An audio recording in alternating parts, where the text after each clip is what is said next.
আগের দিনের একটি মিনি ভ্লগে দেখিয়েছিলাম যে আমাদের এখানে শুরু হতে চলেছে নাম সংকীর্তন। তো আজ ভেবেছি সেখান থেকে একটু ঘুরে আসি। আর কত সুন্দর করে সাজিয়েছে সেটা তো আগের ভ্লগে দেখিয়েছিলাম। মা আর বোন আমার মেয়েকে নিয়ে আগেই চলে গিয়েছিল, আমারই যেতে একটু দেরি হলো। আর গিয়ে দেখি প্রচুর খাবারের দোকান। তো বোনকে বললাম চল আগে একটু কিছু খাই, তারপর ভেতরে যাব। তো যথারীতি একটু খাবার কিনে নিই, এবার ভেতরে ঢুকেছি। আর গিয়ে দেখি যথেষ্ট ভিড় রয়েছে। এত ভিড়ের মাঝে মেয়েকে খুঁজে পাওয়াই চাপের।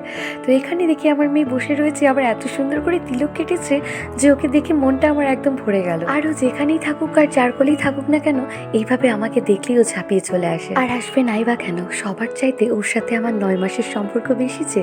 তো এইবার ওকে কোলে নিয়ে নিয়েছি, আর থাকতে পারিনি।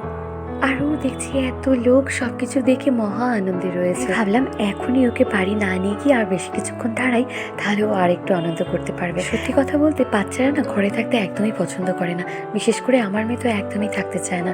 ও বাইরে বেরোলে বেশ আনন্দ পায়। তাই আমি চেষ্টা করি বিশেষ করে বিকেল বেলার দিকে যতটা পারি ওকে নিয়ে একটু বাইরে যাই, তাতে ওর মনটাও ভালো হবে, সাথে আমারটাও। আর এখন এখানে শুরু হয়েছে সন্ধ্যা আরতি।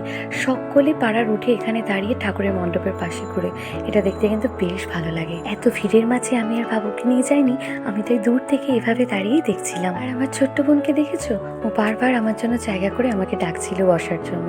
তো যাই হোক, ওকে আর ওখানে বেশিক্ষণ নিয়ে থাকিনি, একটু যেহেতু গরম ছিল চলে এসেছি আমার জেঠুর বাড়িতে। আর এখানে এসেও দেখছি ও বেশ মজাতে রয়েছে। কি বললাম, আজ আবার একটু বেশ ভালোই গরম পড়েছে, তাই শরীরটাও খুব একটা ভালো লাগছিল না, ভাবলাম বাড়ি চলে যাই।